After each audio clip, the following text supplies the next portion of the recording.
प्यारे स्टूडेंट, स्वागत है आप सभी का अपना चैनल न्यू क्लासेस में। आज का वीडियो क्लास 11 आर्ट्स के स्टूडेंट के लिए काफ़ी इंपॉर्टेंट होने वाला है और आज मैं आप लोगों को पॉलिटिकल साइंस का काफ़ी इंपॉर्टेंट टॉपिक लेकर के आया हूं, जो चैप्टर 6 है। इनसे पहले मैंने हर एक चैप्टर का वीडियो अपलोड किया है। अगर आप लोग नहीं देखे हैं तो मेरे चैनल के प्ले लिस्ट में जा के आप लोग देख सकते हैं, वहाँ पर काफ़ी सारा वीडियो है।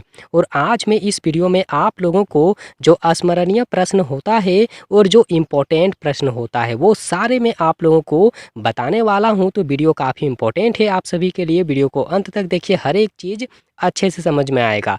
और काफ़ी सारे स्टूडेंट नए होंगे तो आप लोग चैनल को सब्सक्राइब कीजिए और साथ ही बेल आइकन को ज़रूर दबाइए।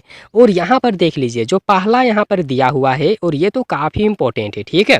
आप लोगों को इसके बारे में मालूम होना चाहिए। यहाँ पर देख लीजिए, भारत में सर्वोच्च न्यायालय और उच्च न्यायालय में न्यायाधीशों की नियुक्ति कौन करता है? तो राष्ट्रपति करता है। ये आप लोग बिल्कुल याद रखिएगा कि जो सर्वोच्च न्यायालय होता है और जो सबसे मतलब आप लोग सुने हैं ना, कोर्ट, हाई कोर्ट, इस तरह से कोर्ट सुने हैं कि नहीं, कोर्ट का नाम, तो उसी को तो कहा जाता है सर्वोच्च न्यायालय और उच्च न्यायालय। तो यहाँ पर देख लीजिए, जो उनके जो न्यायाधीश होते हैं, जिसे हम लोग मेन जज के नाम से जानते हैं, ठीक है, तो उनकी नियुक्ति कौन करता है? तो राष्ट्रपति करता है। ये काफ़ी इंपॉर्टेंट है, इसीलिए मैंने कहा कि ये आप लोगों को याद होना चाहिए, ठीक है।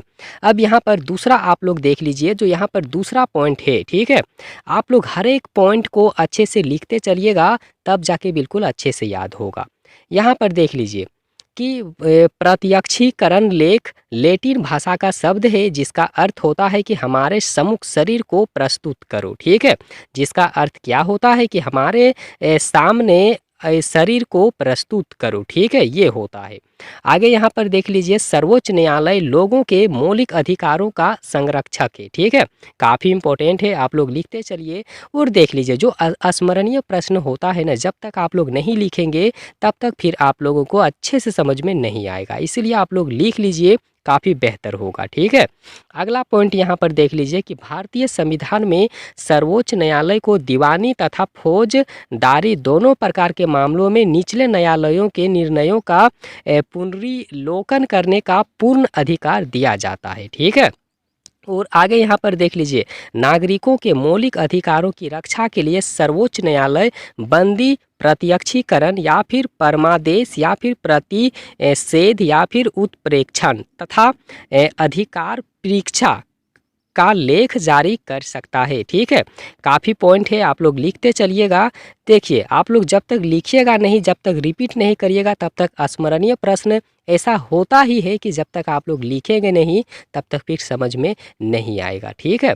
तो यहाँ पर आगे देख लीजिए कि भारतीय न्यायपालिका एकीकृत न्यायपालिका है, ठीक है।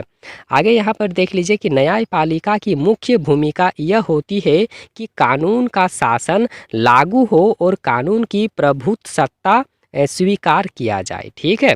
आगे यहाँ पर देख लीजिए, न्यायपालिका का प्रमुख कार्य न्याय करना होता है, झगड़े को निपटाना होता है और कानून की व्याख्या करना होता है, ठीक है। न्यायपालिका का बस यही काम होता है। आगे यहाँ पर देख लीजिए, जो अगला पॉइंट है, यहाँ पर देख लीजिए आप लोग, यहाँ पर दिया हुआ है कि 1950 से ही न्यायपालिका ने, ठीक है, संविधान की व्याख्या और सुरक्षा करने में महत्वपूर्ण भूमिका निभाई है। और आगे देख लीजिए, मौलिक अधिकारों की रक्षा के लिए न्यायपालिका बहुत महत्वपूर्ण होता है, ठीक है। और अगला पॉइंट यहाँ पर है कि गोलकनाथ बनाम पंजाब राज्य का मुकदमा 1967 दृष्टबय हुआ है, मतलब उसमें लड़ा गया था, ठीक है। आगे यहाँ पर देख लीजिए कि भारतीय संविधान में सर्वोच्च न्यायालय को एक अभिलेख न्याय बताया गया है। और आगे यहाँ पर देख लीजिए कि सर्वोच्च न्यायालय के कितने क्षेत्र के अंतर्गत होते हैं। तो यहाँ पर देख लीजिए, पहला जो दिया हुआ है प्रारंभिक क्षेत्र अधिकार, दूसरा में है अपीलीय क्षेत्र अधिकार और तीसरा में है परामर्शदात्री अधिकार, मतलब क्षेत्र अधिकार, ठीक है। तो काफ़ी इंपॉर्टेंट है और आप लोग लिखते चलिएगा। अब यहाँ पर देख लीजिए, जो एमसीक्यू प्रश्न है, ठीक है, और एमसीक्यू प्रश्न तो काफ़ी इंपॉर्टेंट होता है आप लोगों के लिए, तो आप लोग लिखते चलिए और याद करते चलिए, ठीक है। बहुत स्टूडेंट क्या करते हैं कि स्क्रीनशॉट लेकर के और रख लेते हैं, ठीक है, तो आप लोग वो भी कर सकते हैं ताकि बाद में आप लोगों को पढ़ने में दिक्कत ना हो, ठीक है।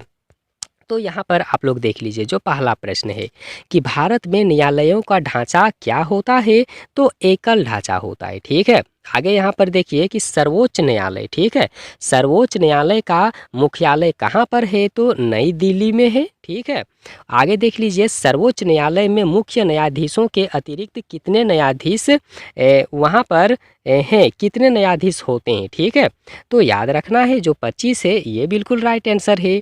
और यहाँ पर देख लीजिए जो 4 नंबर का प्रश्न है। ठीक है, तो 4 नंबर का प्रश्न आप लोग याद रखिएगा कि सर्वोच्च न्यायालय के न्यायाधीश को पदच्युत करने के लिए किनके द्वारा प्रस्ताव पारित किया जाना चाहिए। तो याद रखना है आप लोगों को जो डी ऑप्शन है कि लोकसभा और राज्यसभा के 2/3 बहुमत द्वारा ऐसा हो सकता है। ठीक है, और यहाँ पर 5 नंबर का प्रश्न आप लोग देख लीजिए, जो यहाँ पर 5 नंबर का प्रश्न है और ये भी काफ़ी इम्पोर्टेंट है। ठीक है, देखिए, संविधान के किस अनुच्छेद के अंतर्गत राष्ट्रपति सर्वोच्च न्यायालय से परामर्श मांग सकता है, तो देख लीजिए डी ऑप्शन होगा अनुच्छेद 143। ठीक है, 143 राइट आंसर है, आप लोग याद रखिए।